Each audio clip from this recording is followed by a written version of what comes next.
Hello friends, स्वागत है हमारे यूट्यूब चैनल हैरियर एकेडमी में। आज हम बात करेंगे भारतीय संस्कार के बारे में, जो कि लेसन 6 है। तो चलिए आइए देखते हैं क्वेश्चन नंबर 1। भारतीय संस्कार कितने हैं? Option A 24, B 20, C 18, D 16। तो इसका आंसर हो जाएगा डी, यानी कि हमारे संस्कार कितने हैं? 16। अब आते हैं अगला क्वेश्चन। क्वेश्चन नंबर 2 है, सीमंतो नयनम संस्कार किस संस्कार में गिना जाता है? ऑप्शन ए शिक्षा संस्कार में, बी मृत्यु के बाद के संस्कार में, सी जन्म पूर्व संस्कार में, डी विवाह के संस्कार में। तो सीमंतो नयनम संस्कार जो है जन्म पूर्व संस्कार में गिना जाता है, यानी कि एक ऐसा संस्कार है जो जन्म से पूर्व होता है। आंसर हो जाएगा सी। अब आते हैं अगला क्वेश्चन, शिक्षा संबंधी संस्कार कितने हैं? Option A 2, B 3, C 5, D 6। तो शिक्षा संबंधी संस्कार जो है 5 हैं। आंसर हो जाएगा सी। अब आते हैं अगला क्वेश्चन। क्वेश्चन नंबर 4 है, बचपन में कितने संस्कार है? Option A 2, B 4, C 5, D 6। तो बचपन में 6 संस्कार होते हैं। आंसर हो जाएगा डी। अब आते हैं अगला क्वेश्चन। क्वेश्चन नंबर 5 है, संस्कारों का मौलिक अर्थ क्या है? ऑप्शन ए समारोह का आयोजन, बी लोगों का सम्मिलन, सी दोष दूर होते हैं तथा गुणों का निर्माण होता है, डी दान धर्म होता है। तो संस्कार का जो मौलिक अर्थ है वो होता है दोष दूर होते हैं तथा गुणों का निर्माण होता है। आंसर हो जाएगा सी। अब आते हैं अगला क्वेश्चन। क्वेश्चन नंबर 6 है, भारतीय में संस्कार से किसका निर्माण होता है? ऑप्शन ए सहिष्णुत्व, बी व्यक्तित्व, सी करुणत्व, डी मानवत्व। तो संस्कार से व्यक्तित्व का निर्माण होता है। आंसर हो जाएगा बी। अब आते हैं अगला क्वेश्चन। क्वेश्चन नंबर 7 है, वेद की पढ़ाई शुरू करना किस संस्कार के अंतर्गत है? ऑप्शन ए जन्म पूर्व, बी गृहस्थ, सी शिक्षा, सी विवाह, डी शिक्षा। तो वेद की पढ़ाई शुरू करना शिक्षा, यानी कि शिक्षा संस्कार के अंतर्गत आता है। आंसर हो जाएगा डी। अब आते हैं अगला क्वेश्चन, संस्कारों को कितने भागों में बांटा गया है? Option A 2, B 4, C 5, D 6। तो देखिए जो संस्कार है उसको 5 भागों में बांटा गया है। आंसर हो जाएगा सी। अब आते हैं अगला क्वेश्चन। क्वेश्चन नंबर 9 है, मरने के बाद कितने संस्कार हैं? Option A 1, B 3, C 5, D 6। तो हमारे मरने के बाद एक संस्कार होता है।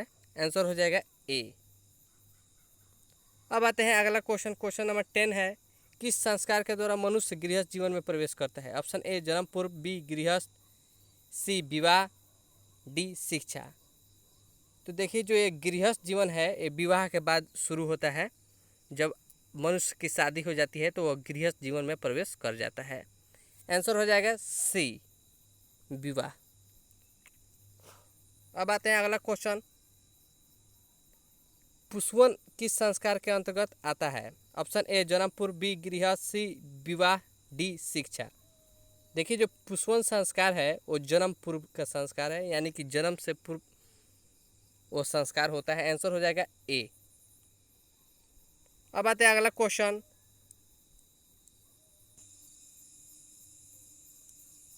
क्वेश्चन नंबर 12 है, अंत्येष्टि संस्कार कब होता है? ऑप्शन ए जन्म पूर्व, बी पानी ग्रहण, सी मरने के उपरांत, डी जीवन। देखिए जो अंत्येष्टि संस्कार है वो मरने के उपरांत होता है। आंसर हो जाएगा सी। अब आते हैं अगला क्वेश्चन। क्वेश्चन नंबर है 13, अक्षर आरंभ करना किस प्रकार के संस्कार के अंतर्गत आता है? ऑप्शन ए जन्म पूर्व, बी गृहस्थ, सी विवाह, डी शिक्षा। देखिए जो अक्षर आरंभ करना ये तो शिक्षा के अंतर्गत आता है, यानी शिक्षा संस्कार के अंतर्गत आता है। आंसर हो जाएगा डी। अब आते हैं अगला क्वेश्चन। क्वेश्चन नंबर 14 है, सप्तपदी किस संस्कार के अंतर्गत आता है? ऑप्शन ए जन्म पूर्व, बी गृहस्थ, सी विवाह, डी शिक्षा। देखिए जो ये सप्तपदी है वो विवाह संस्कार के अंतर्गत आता है। आंसर हो जाएगा सी। ये संस्कार जो चैप्टर है वो परीक्षा के विषय से बहुत ही अच्छा चैप्टर है, इससे हमेशा क्वेश्चन रहता है। अब आते हैं क्वेश्चन नंबर 15। गुरु के घर के अलग होकर गृहस्थ जीवन में प्रवेश करना किस संस्कार के अंतर्गत आता है? ऑप्शन ए जन्म पूर्व, बी गृहस्थ, सी विवाह, डी शिक्षा। तो देखिए, गुरु के अंदर घर के अंदर अलग होकर विवाह जो संस्कार है उसी के अंतर्गत आता है, गुरु के घर से अलग होना। आंसर हो जाता है सी, विवाह संस्कार। अब आते हैं अगला क्वेश्चन, सिंदूरदान किस संस्कार के अंतर्गत आता है? ऑप्शन ए जन्म पूर्व, बी गृहस्थ, सी विवाह, डी शिक्षा। देखिए, जो सिंदूरदान है वो विवाह संस्कार के अंतर्गत आता है। विवाह जब होता है तो सिंदूरदान का जो एक प्रक्रिया है वही होता है। आंसर हो जाएगा सी। अब आते हैं क्वेश्चन नंबर 17। कौन शब्द समिति रूप में व्यंग रूप में व्यवहार होता है? ऑप्शन ए विकारी, बी अविकारी, सी संस्कार, डी ज्ञान शब्द। तो इसका आंसर हो जाएगा संस्कार। जो संस्कार शब्द है वो व्यंग रूप में व्यवहार होता है। आंसर हो जाएगा सी। अब आते हैं अगला क्वेश्चन, क्वेश्चन नंबर 18। गर्भ धारण करना किस संस्कार के अंतर्गत आता है? ऑप्शन ए जन्म पूर्व, बी गृहस्थ, सी विवाह, डी शिक्षा। देखिए, जो गर्भ धारण है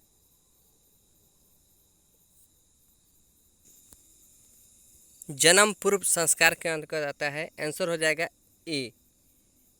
अब आते हैं अगला क्वेश्चन, जन्म से पहले कितने संस्कार है? Option A 2, B 3, C 5, D 6। देखिए, हमारे जन्म से पहले 3 संस्कार होते हैं। आंसर हो जाएगा बी। अब आते हैं अगला क्वेश्चन, क्वेश्चन नंबर 20। गृहस्थ के कितने संस्कार है? Option A 1, B 3, C 5, D 6। देखिए, जो गृहस्थ होता है उसके अंतर्गत एक संस्कार आता है। आंसर हो जाएगा ए।